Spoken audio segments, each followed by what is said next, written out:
On va commencer, comme vous le savez, aujourd'hui c'est un jour spécial. Joyeux fête de Pâques à tout le monde. J'espère que tout se passe bien. Nous, chez nous ici, ça va. On va prendre 1 Corinthiens chapitre 5, verset 7. 1 Corinthiens chapitre 5, verset 7. On va dans le livre de Corinthiens, après le livre de Romains. C'est trouvé. Celui qui a trouvé peut faire la lecture, s'il vous plaît. Faites disparaître le vieux levain, afin que vous soyez une pâte nouvelle, puisque vous êtes sans levain, car Christ, notre Pâque, a été immolé. Car Christ, notre Pâque, a été immolé. Donc, l'apôtre Paul qui a écrit le livre de Corinthiens, écrit à l'église de Corinthe pour dire, Christ est notre Pâque. Il dit, Christ est notre Pâque. Donc, aujourd'hui, en général, en fait, on célèbre la fête de Pâques dans le monde entier. Souvent, on entend des mots ou des expressions, mais on n'a pas vraiment la compréhension ou la révélation de ces mots. Ici, par exemple, Paul dit que Christ est notre Pâque. Nous fêtons la Pâque, mais c'est Christ qui est notre Pâque. La première question que tu dois te poser, c'est celle-ci. C'est quoi en fait la Pâque? On dit Christ est notre Pâque, mais c'est quoi la Pâque? Est-ce que vous comprenez? En fait, pour comprendre ces genres de sujets, il faut automatiquement retourner dans les livres qu'on appelle les livres de l'Ancien Testament. Vous savez, je vais vous exhorter par rapport à ceci. En fait, ne dites pas que les livres de l'Ancien Testament, donc c'est l'Ancien Testament ou c'est l'Ancienne Alliance, donc on n'en a plus besoin. On n'utilise plus ces livres. Ne faites pas cette erreur-là. Pourquoi? Parce que tu ne peux pas comprendre certaines expressions du Nouveau Testament ou des livres du Nouveau Testament si tu ne regardes pas d'abord l'Ancien Testament. En fait, c'est quoi? En fait, ceux qui ont écrit les livres du Nouveau Testament se sont appuyés du contexte de l'Ancien Testament. C'est à partir des livres de l'Ancien Testament qu'ils ont écrit les livres du Nouveau Testament. Est-ce que vous comprenez? Donc, les livres du Nouveau Testament n'ont de sens que lorsque tu les projettes avec ou tu les mets en relation avec les livres de l'Ancien Testament. Quand Jésus dit, par exemple, à l'effet de toutes les nations des disciples, un disciple, c'est celui à qui on enseigne. Au moment où Jésus parlait, il n'y avait pas le canon du Nouveau Testament. Donc, comment est-ce que les disciples en ce moment seraient enseignés? Par les livres de l'Ancien Testament. Quand Paul arrivait à Éphèse, Paul arrivait à Corinthe, Paul arrivait en Galatie, il utilisait les livres de l'Ancien Testament. Parce qu'il n'y avait pas de canon du Nouveau Testament qui existait. Vous comprenez? Ce canon a été fait des siècles ou des années plus tard. Donc, les livres de l'Ancien Testament constituent le contexte des livres du Nouveau Testament. Est-ce que ça va? Lorsque Jésus était dans le désert pendant 40 jours, la Bible déclare qu'il a été quoi? Il a été tenté par le diable. Qu'est-ce qui s'est passé? Il a dit, bon, si tu es vraiment le Fils de Dieu, transforme ces cailloux en pain. Est-ce que Jésus a dit? Non. Romains 8 dit, car tous ceux qui sont conduits par l'Esprit sont fils de Dieu. Est-ce que Jésus a dit ça? Oui, mais il a dit, non, l'Esprit rend témoignage à mon esprit que je suis fils de Dieu. Non, parce que ces livres-là n'existaient pas en ce moment. Donc, Jésus va utiliser quel livre? Il va utiliser le livre de Deutéronome. L'homme ne vivra pas seulement de pain, mais de toute parole qui sort de la bouche de Dieu. Donc, à chaque tentation, Jésus va dire, il est écrit. Mais il est écrit où? Dans les livres de l'Ancien Testament. Donc, ce sont ces livres de l'Ancien Testament que Jésus a utilisés pour pouvoir vaincre le diable ou pour avoir la victoire sur les tentations. Est-ce que vous comprenez ce que j'ai en train de dire? Donc, les livres de l'Ancien Testament ne sont pas caduques. C'est l'Ancienne Alliance qui est caduque. Vous comprenez? Donc, les livres de l'Ancien Testament constituent la parole de Dieu. Vous comprenez? Quand Paul dit à Timothée, toute écriture est inspirée de Dieu. Toute écriture est inspirée de Dieu. C'est de quelle écriture il parle? C'est des livres de l'Ancien Testament, de Genèse jusqu'à Malachie.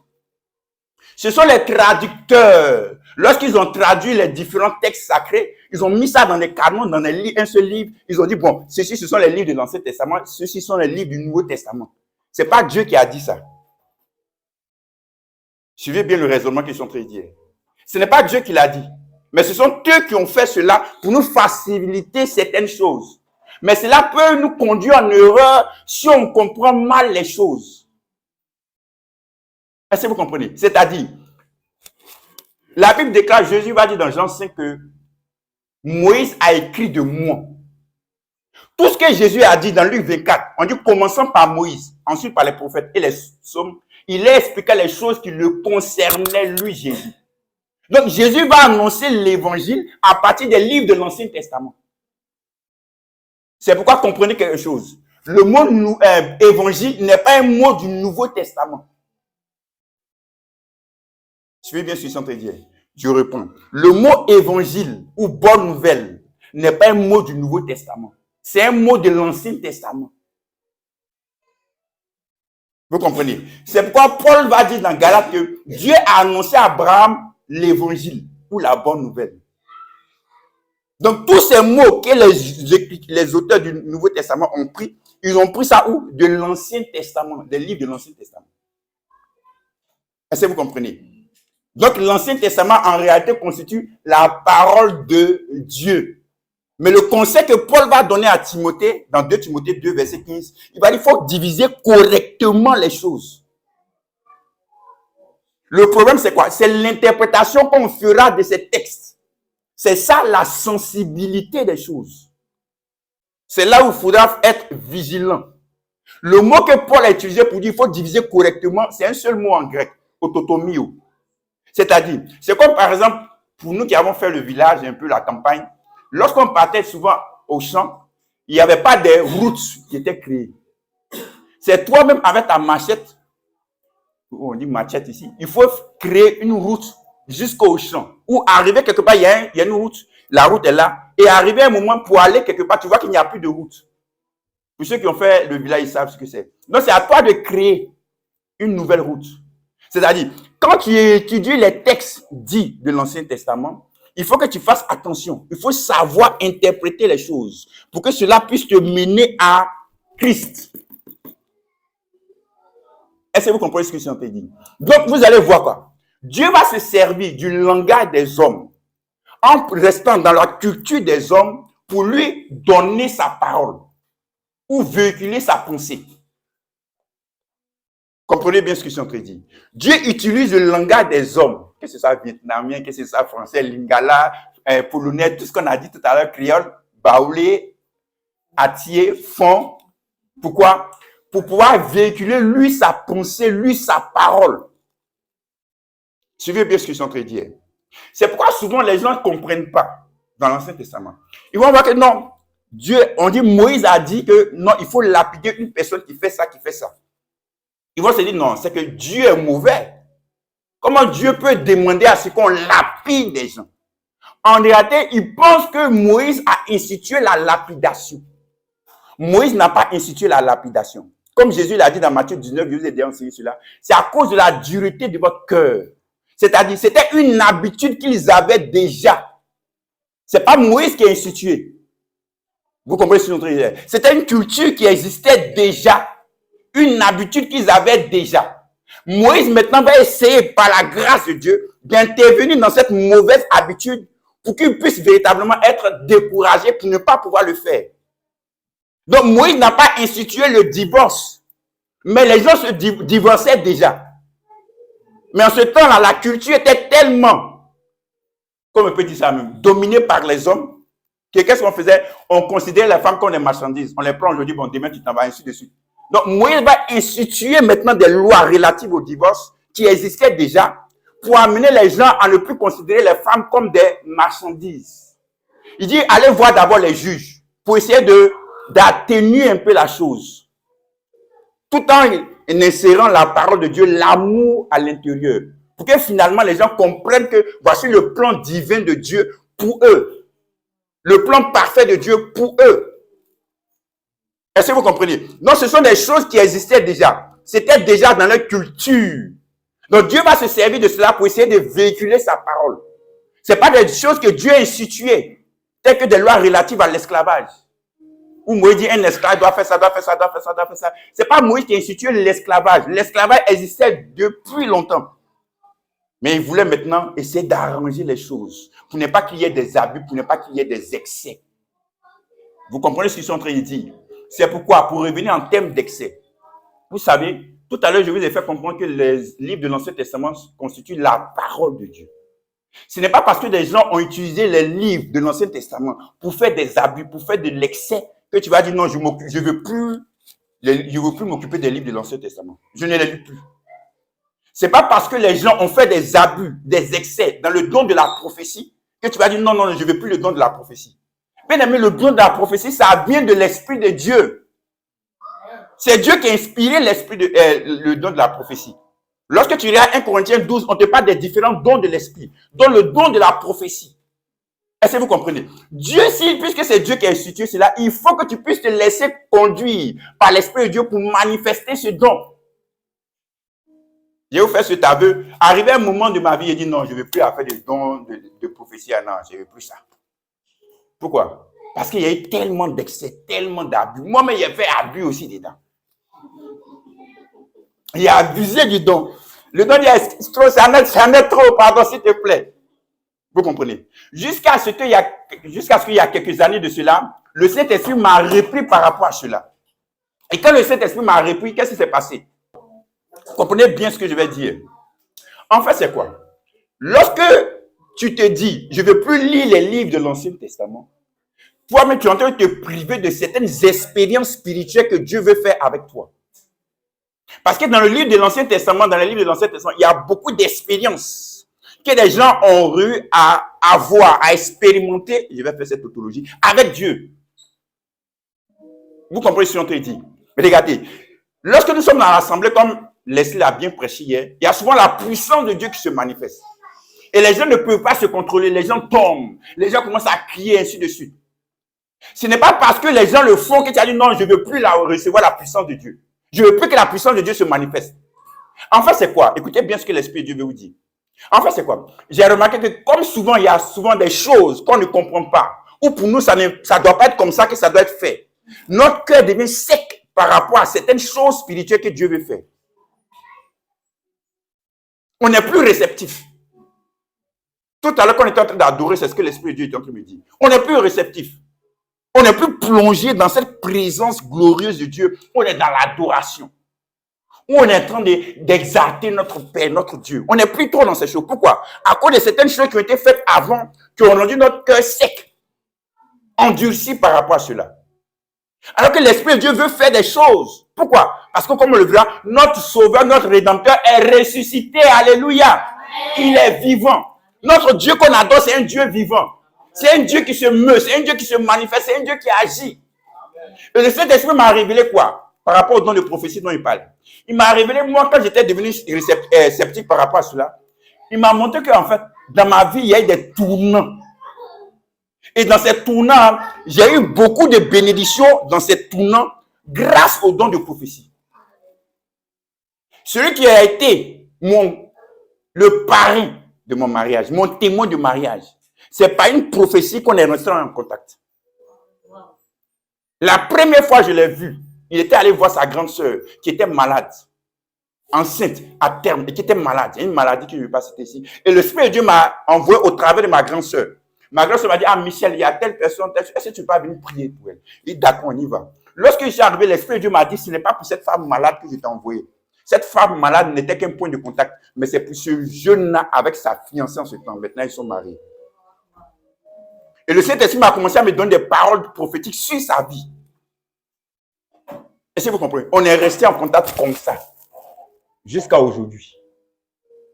Vous comprenez? Au travers des dons que Dieu vous a donnés, Dieu veut faire des choses extraordinaires dans votre vie. Non seulement vous serez une source de bénédiction pour les autres, mais aussi cela sera une source de bénédiction, en d'autres termes, des portes de bénédiction pour vos vies.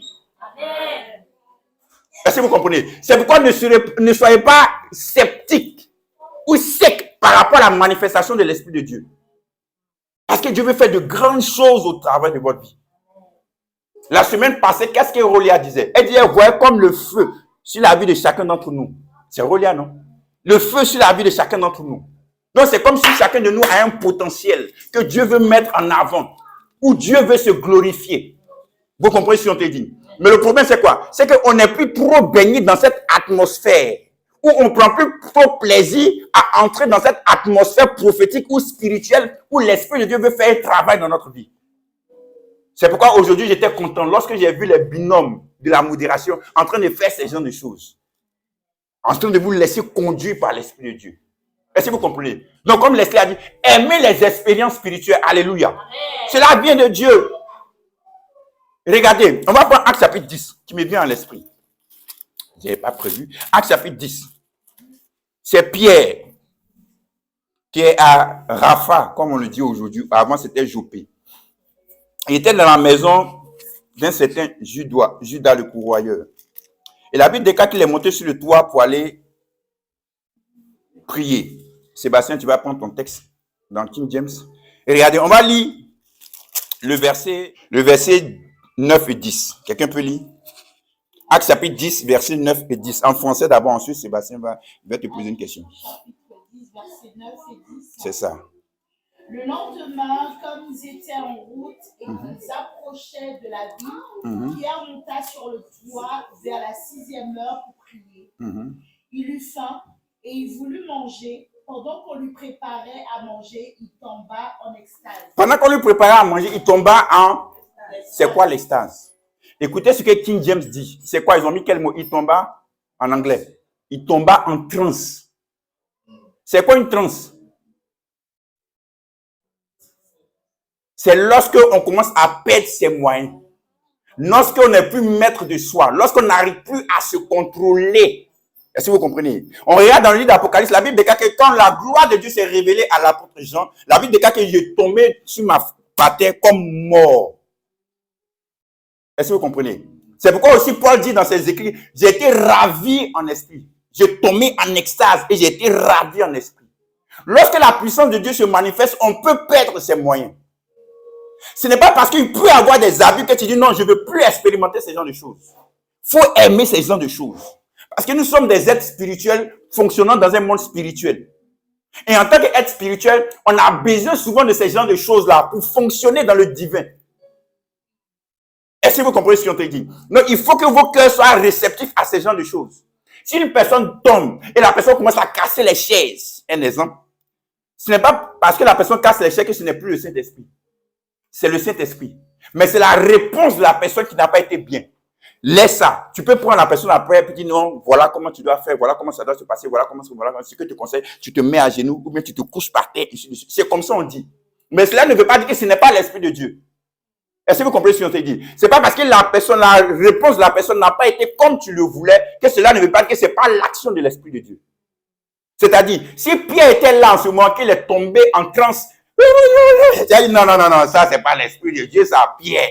Et en plus, le grand Pierre. Est-ce que vous comprenez? Donc souvent, l'Esprit de Dieu peut nous pousser à faire des choses, à nous comporter d'une certaine manière, à danser, à chanter, à nous mettre à genoux, à nous prosterner, à faire des choses. Laissons le mouvement de l'Esprit de Dieu se manifester.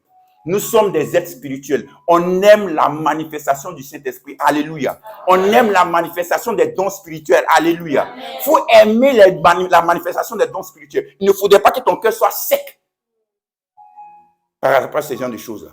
Parce que ça peut être une grande bénédiction pour toi. Comme je vous ai enseigné un jour, le don qui a permis à Joseph de pouvoir régner, c'est quoi? C'est le don de songe et d'interprétation de songes.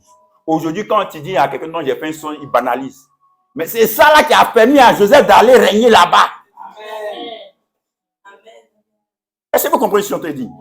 On a tellement commencé à banaliser les choses de l'esprit que pour nous, ça n'a plus trop d'impact. Si tu as un songe, il faut prendre ça au sérieux. Si tu as une vision, il faut prendre ça au sérieux. Vous comprenez ce qu'on te dit? C'est l'Esprit de Dieu qui veut parler à quelqu'un. Qui veut dire quelque chose à quelqu'un. Qui veut édifier quelqu'un. Est-ce que vous comprenez ce qu'on te dit? Donc, prenez les choses de l'Esprit à cœur. Aimez cela. Aspirez à ces genres de choses-là. Et vous verrez la gloire de Dieu se manifester. Alléluia. J'aime la manifestation de l'Esprit. Parce que c'est quelque chose qui m'a toujours accompagné dans ma marche avec Dieu. Grâce à mon Père spirituel qui nous a fait aimer ces genres de choses-là. C'est tellement beau, c'est tellement merveilleux. Est-ce que vous comprenez ce qu'on te dit? Laissez-vous conduire par l'Esprit de Dieu. Même si vous faites des erreurs, ce n'est pas grave. Vous allez apprendre. Mais laissez l'Esprit de Dieu continuer à se manifester au travers de vous. Alléluia. Donc Christ est notre Pâque. Mais la Pâque, c'est quoi? Regardez dans Exode chapitre 6.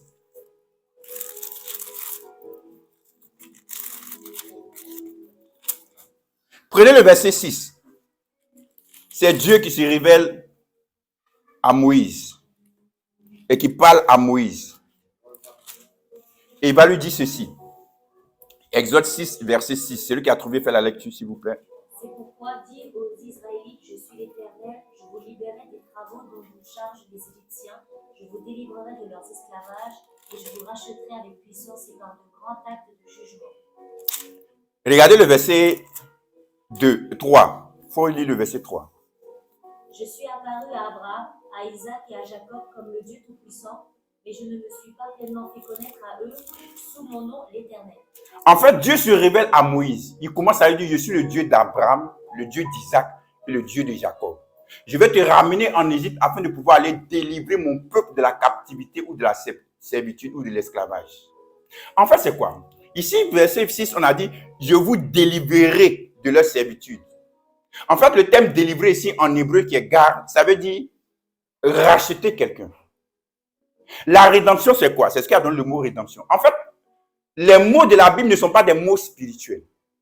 Je vous enseigne tout à l'heure que Dieu utilise le langage des hommes pour lui communiquer, lui, sa parole ou sa pensée. Donc, le mot rédemption était ou racheter, c'était un mot qui existait déjà. Vous comprenez ce que je suis en train de dire? Dans le langage habituel des hommes. Maintenant, c'est quoi la rédemption? En fait, c'est ça. En fait, c'est un proche parent. Quelqu'un de proche à toi. Lorsque tu n'es plus, qui va récupérer ce qui t'appartenait ou ce qui est à toi. Suivez ce que je suis en train de dire. Dans ce contexte ici, c'est le peuple d'Israël qui est esclave en Égypte. Qui sont donc la descendance d'Abraham. Abraham n'est plus. Isaac n'est plus. Jacob n'est plus. Mais Dieu est encore là. Dieu va donc d'abord rentrer en alliance avec Abraham. Et de par cette alliance, Dieu devient un proche parent d'Abraham. Par conséquent, Dieu a maintenant le droit d'aller récupérer ce qui appartient à Abraham. Vous comprenez ce qu'on te dit? Donc Dieu, au travers de son alliance avec Abraham, devient un proche parent d'Israël et Dieu a donc le droit d'aller récupérer Israël pour Abraham. Est-ce que vous comprenez ce que Dieu fait? C'est pourquoi Dieu ne fait pas... Dieu va d'abord entrer en alliance avec lui. Parce qu'une alliance, c'est quoi? Ce qui t'appartient m'appartient. Et ce qui m'appartient aussi t'appartient. Donc, ce qui appartient à Abraham appartient désormais à Dieu. Vous comprenez? Donc, Dieu a le droit d'aller récupérer ce qui appartient à Abraham. C'est pourquoi Dieu, à chaque fois, avant d'agir, il dit, je suis le Dieu d'Abraham.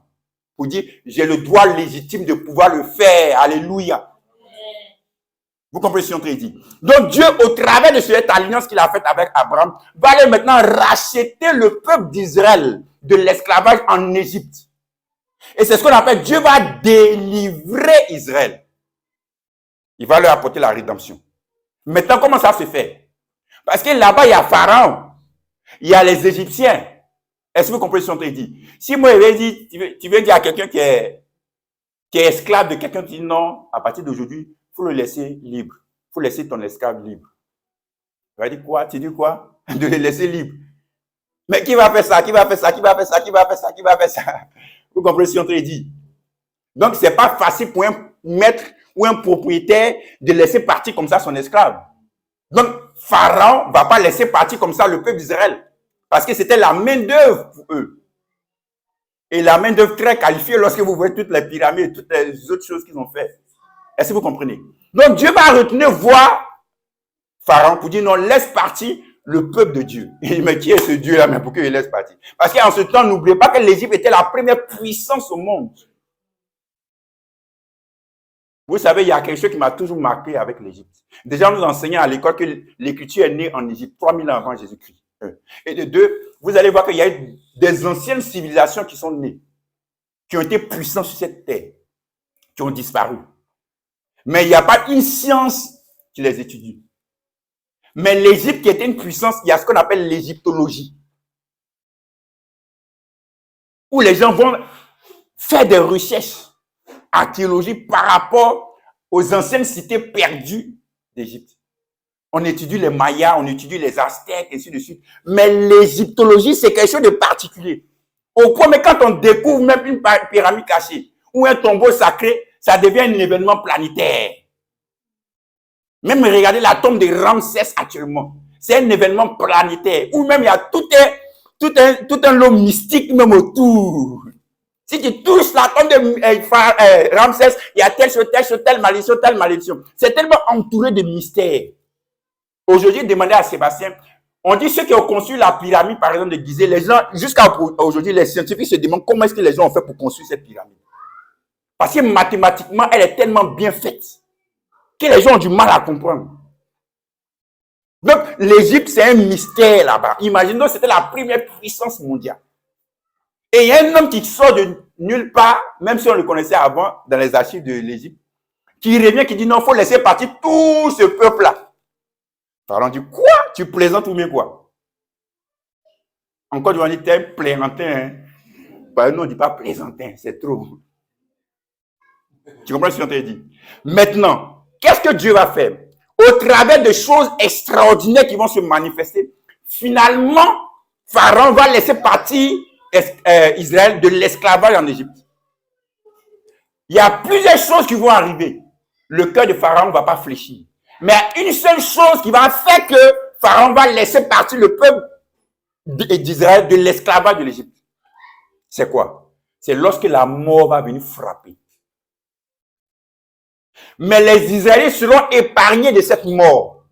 Comment? Ils vont sacrifier un agneau. Ils vont prendre le sang de cet animal-là. Ils vont mettre ça sur le linteau de porte. Et la Bible déclare que l'ange de la mort venant, il va passer outre la maison. Donc, en quelque sorte, de façon symbolique, grâce à l'agneau qui a été immolé, ils ont été épargnés de la mort. Grâce à l'agneau qui a été immolé, Pharaon a dit, bon, je vous laisse partir. Vous comprenez? Donc, l'agneau a été pour eux la rançon qui leur a permis d'être délivrés de l'esclavage en Égypte. Et à partir de ce moment-là, Dieu va dire à Moïse, il faut instituer cette fête. La première de ces fêtes-là, on a appelé la fête de Pâques. Donc, Pâques, c'est la célébration de la délivrance, de la rédemption d'Israël de l'esclavage en Égypte. Du joug de la servitude. Est-ce que vous comprenez? Maintenant, 1 Corinthiens 15, à partir du verset 3, dit, je vous ai prêché l'évangile que vous avez accepté, que vous avez reçu, dans lequel vous avez persévéré. Que Christ est mort selon les Écritures, il a été enseveli et il est ressuscité le troisième jour selon les Écritures. Quand on dit selon les Écritures ici, c'est quoi? Selon les livres dits de l'Ancien Testament, de Genèse à Malachie. Mais est-ce que dans Genèse jusqu'à Malachie, vous avez vu, ils ont dit, Christ va mourir. Christ va ressusciter le troisième jour. Non. Qu'est-ce qui va se passer? Écoutez très bien. Dieu va se servir des histoires qui ont eu lieu vraiment avec certaines personnes pour illustrer, pour prendre ça comme symbole afin d'imager l'œuvre que Christ allait venir accomplir. Donc ce sont des symboles, ce sont des images. Abraham va sacrifier son fils Isaac. Son fils Isaac à un moment s'arrête et dit, mais papa, voici le feu, voici le bois. Mais où est l'agneau pour le sacrifice? Où est l'agneau? Il est où? Et Abraham va dire quoi? Dieu se pourvoira lui-même d'un sacrifice. Je vais vous enseigner ici quoi? En fait, dans la loi de Moïse, il y a des sacrifices qui ont été institués. Mais ce n'est pas Moïse qui a institué les sacrifices. Les sacrifices existaient déjà dans l'humanité, avec les hommes. Il faisait déjà des sacrifices aux divinités. Mais Dieu va se servir de cette culture-là pour imaginer lui ce que lui va venir faire. Donc Abraham avait eu la révélation que Dieu n'est pas un Dieu sanguinaire qui demande du sang, qui demande un sacrifice. Mais c'est Dieu lui-même qui va pourvoir un sacrifice. Alléluia. C'est Dieu lui-même qui va donner ce sacrifice. Continuez à faire ce que votre culture est en train de faire. Mais au travers de vos habitudes culturelles, je vous donne un enseignement ou une image, une parole dedans. C'est que ce n'est pas moi qui demande un sacrifice, mais c'est moi qui vous donne le sacrifice. Donc, quand Isaac va poser la question, où est l'agneau de Dieu? Des siècles plus tard, Jean-Baptiste va voir Jésus passer. Voici l'agneau de Dieu qui ôte le péché du monde. Donc, la question qui était suspendue pendant des siècles, Jean-Baptiste va donner la réponse à cela. L'agneau de Dieu, le voilà. C'est Jésus, c'est lui qui passe là. C'est lui le Messie. Celui qui est venu nous racheter, nous délivrer. Parce qu'en fait, c'est quoi? Ils ont été délivrés de l'esclavage en Égypte. Mais lorsqu'ils sont arrivés à Canaan, au moment où Jésus venait, ils étaient encore esclaves. En deux termes, ils étaient encore sous la domination d'un autre empire, de l'empire romain. Donc, ils étaient à Canaan, mais ils étaient encore sous domination. Donc, c'est-à-dire la véritable délivrance que Dieu leur donnait, ce n'était pas le fait de sortir d'un lieu pour aller dans un autre lieu. De quitter l'Égypte pour aller à Canaan. Parce que même à Canaan, ils étaient encore sous occupation romaine, sous domination romaine. Donc, c'était un symbole de ce que Dieu était venu véritablement accomplir. Et ce que Christ était venu accomplir, c'est quoi? Nous libérer de l'esclavage, du péché, de la mort et du diable. Est-ce que vous comprenez? Donc, lorsque tu lis les livres de l'Ancien Testament, tu vois dans les images, dans les symboles, ce que Christ va venir accomplir, venir faire. C'est pourquoi quand ils ont demandé un signe à Jésus, Jésus dit, vous n'aurez d'autre signe que le signe de Jonas. De la même manière que Jonas a été dans le ventre du poisson 3 jours et 3 nuits, ainsi le Fils de l'homme sera dans le signe de la terre 3 jours et 3 nuits. Donc le fait que Jonas soit dans le sein du poisson pendant 3 jours et 3 nuits, c'était le symbole de la mort et de la résurrection de Christ. C'est pourquoi dans le poisson, la Bible déclare que Jonas a dit, qui me délivrera de ce Sheol en hébreu, du Hadès en grec, du lieu des morts. Donc c'est Christ qui faisait cette prière. Et la Bible déclare que Christ a été ressuscité le 3e jour. Il est sorti du sein de la terre. Donc ce sont des images comme ça qu'on retrouve dans l'Ancien Testament, les livres de l'Ancien Testament, qui parlent de ce que Christ allait venir accomplir. Amen. Donc la véritable Pâque, c'est Christ. Amen. Le véritable agneau qui est sacrifié, qui nous donne la véritable rédemption, c'est Christ. Amen. Qui nous donne la véritable délivrance, c'est Christ. Amen. Donc, lorsque tu crois en Christ, tu es racheté, tu es délivré. Amen. Regardez, la Pâque est devenue maintenant un repas. Christ est notre Pâque qui a été immolé. Donc, lorsqu'on sacrifie un animal, vous avez vu dans Exode 12, on dit de manger l'animal. Pourquoi? Parce que quand tu manges, tu reçois ce qui est dans l'animal. La délivrance qui vient de Dieu n'est pas quelque chose qu'on fait, c'est quelque chose qu'on reçoit. Amen.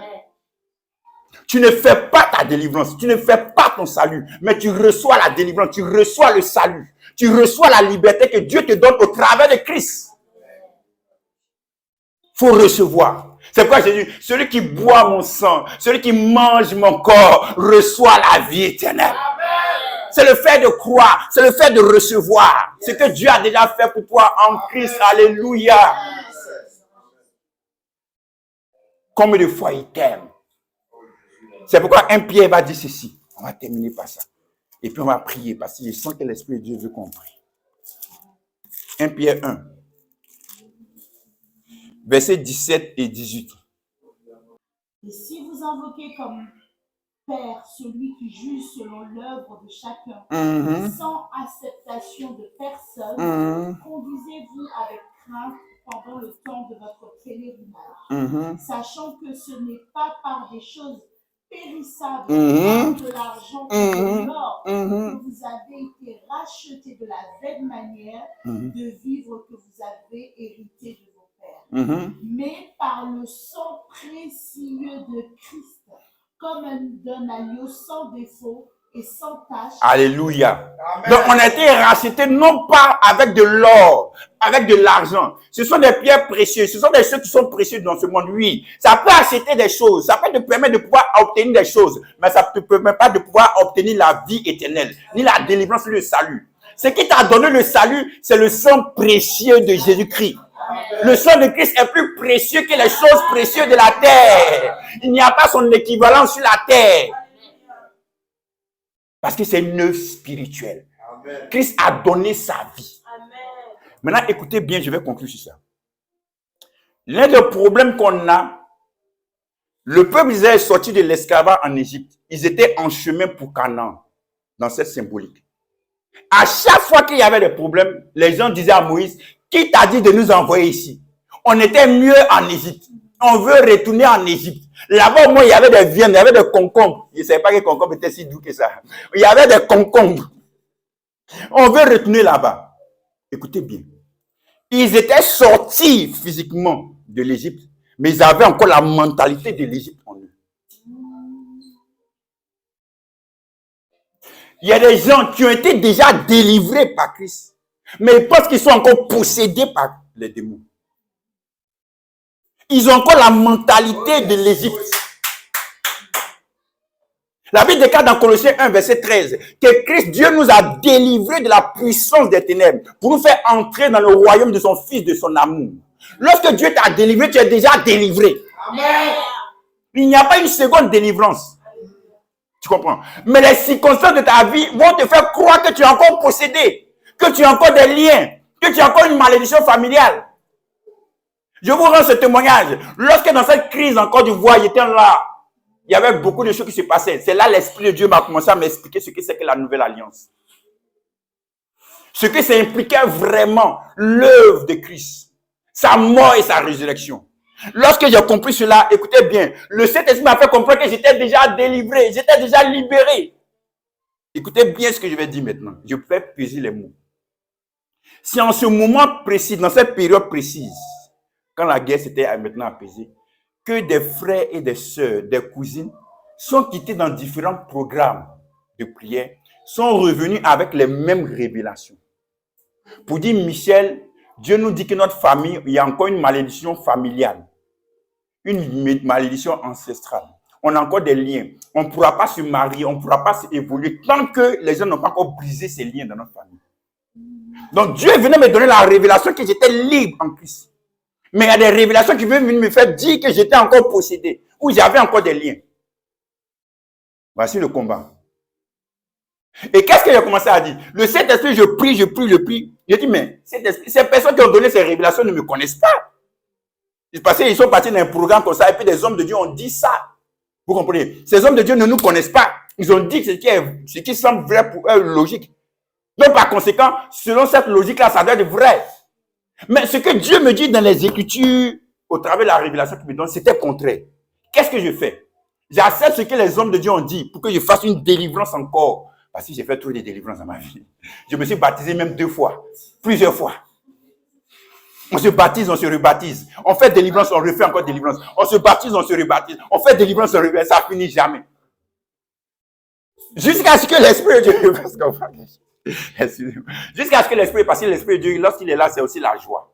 Amen. Amen.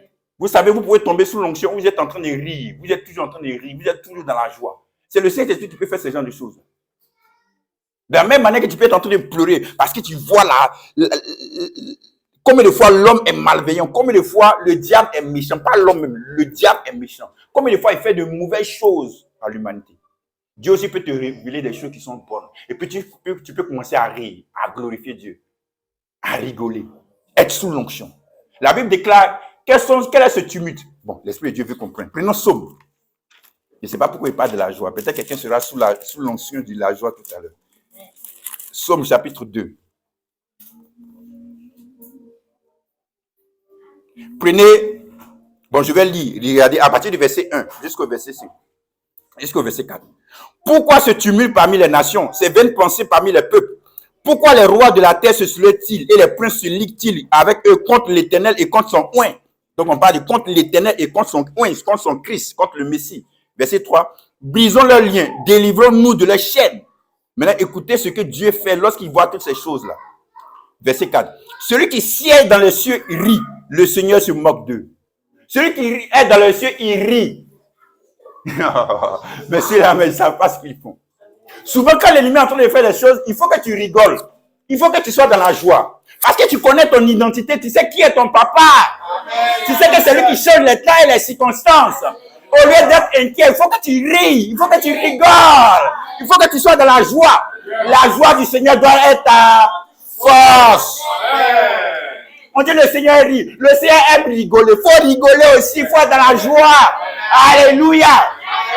Pourquoi tu t'inquiètes? Pourquoi est-ce que tu t'inquiètes? Pourquoi est-ce que tu t'inquiètes? Le Seigneur est assis sur son trône. Le Seigneur est toujours sur son trône. Il n'a pas quitté son trône. Il n'y a pas eu de coup d'état là-bas. C'est le seul pays où on ne peut pas faire de coup d'état. Il est assis sur son trône et il rigole. Il rit. Parce qu'il sait combien de fois il va se glorifier dans ta vie. Amen. C'est pourquoi Joseph va dire à ses frères, non, n'ayez pas peur, je ne vais pas me venger. Parce que le mal que vous avez voulu me faire, Dieu l'a transformé en bien pour moi. Le mal que les gens veulent te faire, Dieu va le transformer en bien pour toi. Alléluia. Le mal que les gens ont voulu faire en Jésus-Christ. Le mal que les gens ont voulu faire à Jésus, ils le transformaient en bien pour l'humanité. Alléluia. Si les princes de ce monde savaient ce qu'ils étaient en train de faire, ils n'allaient même pas crucifier le Seigneur de gloire, nous dit 1 Corinthiens 2. Ils ne savaient pas qu'au travers de sa crucifixion, de sa mort, c'était la libération du peuple de Dieu. Le diable dit, ouais, il a incité les gens, il a incité Judas, il a incité les autorités romaines. Crucifiez-le, tuez-le. Mais il ne savait pas que c'était pour sa défaite lui-même. Parce que Christ nous a rachetés, nous a fait sortir de son royaume, du royaume des ténèbres, nous a envoyés dans le royaume du Fils de son amour. Et là-bas, nous sommes maîtres de Satan. Là-bas, nous chassons les démons. Yes. Nous manifestons la puissance de Dieu. Amen. Alléluia. Donc le Seigneur rit, il rigole. Il dit, mais regardez ce que le diable est en train de faire. Il ne sait pas que c'est pas, ça va tourner à sa défaveur. C'est pourquoi lorsqu'il y a des situations qui arrivent, ne t'inquiète pas, ne panique pas, reste tranquille, sois dans la joie. Parce que ton maître, ton Seigneur, ton sauveur, ton rédempteur vit. Il est encore puissant pour faire des choses encore étonnantes. Lorsqu'ils ont mis Joseph en prison, on dit voilà, c'est fini pour lui. Lorsqu'ils ont vendu même Joseph, déjà on dit c'est fini pour lui. On ne va plus le revoir. Allez, va en Europe, on ne va plus te revoir, c'est fini pour toi. Mais ils ne savaient pas que Dieu avait un plan pour lui. Dans le mal qu'ils étaient en train de vouloir le faire, la Bible déclare que Dieu va se servir de cela pour le faire asseoir à côté des parents. Alléluia. C'est ce que notre Dieu fait. Il est celui qui change les temps et les circonstances. Il est celui qui orchestre les relations divines. Est-ce que vous comprenez cela?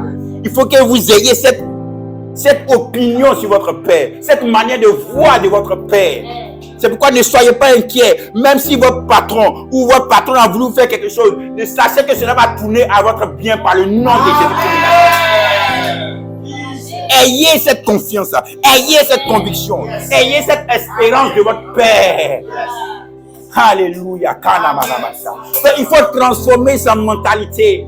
Dieu t'a délivré. Lorsque Dieu m'a fait comprendre ça, il dit non. Dieu m'a fait montrer qu'il y a 400 prophètes qui ont dit la même chose sur le roi Akab. Qui ont prophétisé la même chose. 400 prophètes. Il y a un seul prophète, Michée, qui est venu dire le contraire de ces 400 prophètes. Mais c'est ce que Michée avait dit qui était vrai. Peu importe ce que des hommes même t'ont dit, c'est ce que Dieu a dit pour toi qui est vrai. Ce que Dieu a fait pour toi en Christ, c'est ce qui est vrai. Alléluia. Marche dans cette liberté. Marche dans cette délivrance. Faut jouir de cette liberté. L'ennemi n'a plus de pouvoir sur toi.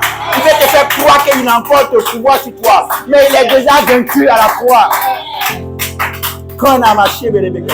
Pharaon t'a laissé partir. Pharaon t'a laissé partir. Le diable t'a laissé partir.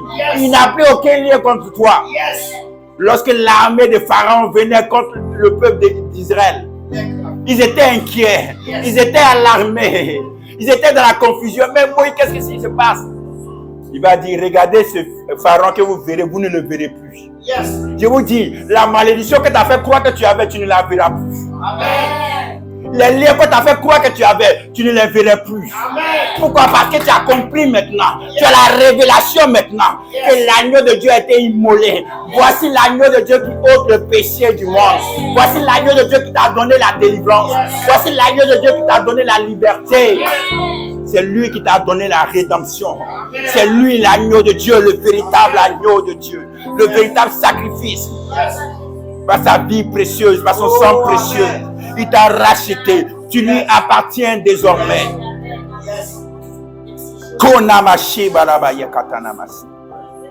Rebanamashi bedebekantoshi. Rebanamashi bedebekantoshi.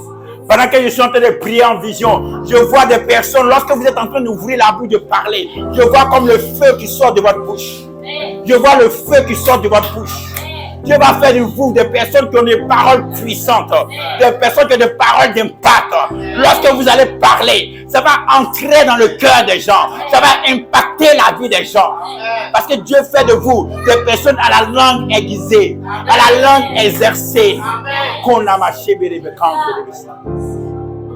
Pendant que je prie, j'entends le mot scribe. J'entends le mot scribe. Et je me tourne vers toi, Sylvain. Dieu dit qu'il a fait de toi un scribe. Il a fait de toi un écrivain. Tu vas encore écrire d'autres livres. Tu vas encore écrire plusieurs livres. Tu seras des sources de bénédiction pour plusieurs personnes. Parce que Dieu a mis ce dépôt en toi. Dieu a mis ce dépôt en toi. Kanamashi Berebe Kantoro Shabaraba.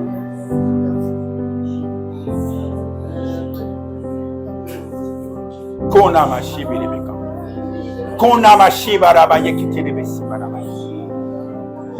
Rokotono Mushabaraba Yekiterebe. Je sens l'onction de Dieu dans cette salle. Et je veux voir que Dieu veut faire quelque chose dans la vie de certaines personnes. Il veut encore renouveler cette onction qu'il manifestait avec toi. Cette puissance de Dieu qui venait sur toi et qui te mettait en extase, qui te mettait en transe. La puissance de Dieu, devant laquelle tu ne pouvais te contenir. Cette puissance de Dieu encore, Dieu la restaure. Dieu la renouvelle. Dieu la restaure dans ta vie. Parce que Dieu veut faire de toi une personne de l'esprit. Tu seras une personne de l'Esprit de Dieu. Tu seras une personne de l'Esprit. Tu vas naviguer dans le monde spirituel. Tu vas naviguer dans le monde spirituel. Tu vas naviguer dans le monde spirituel. Tes yeux vont s'ouvrir encore davantage.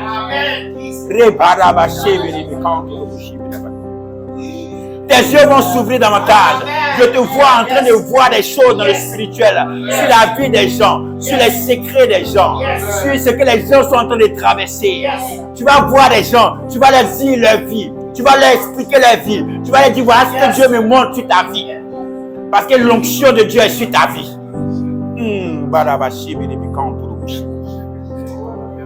Kanamashi Biribikan.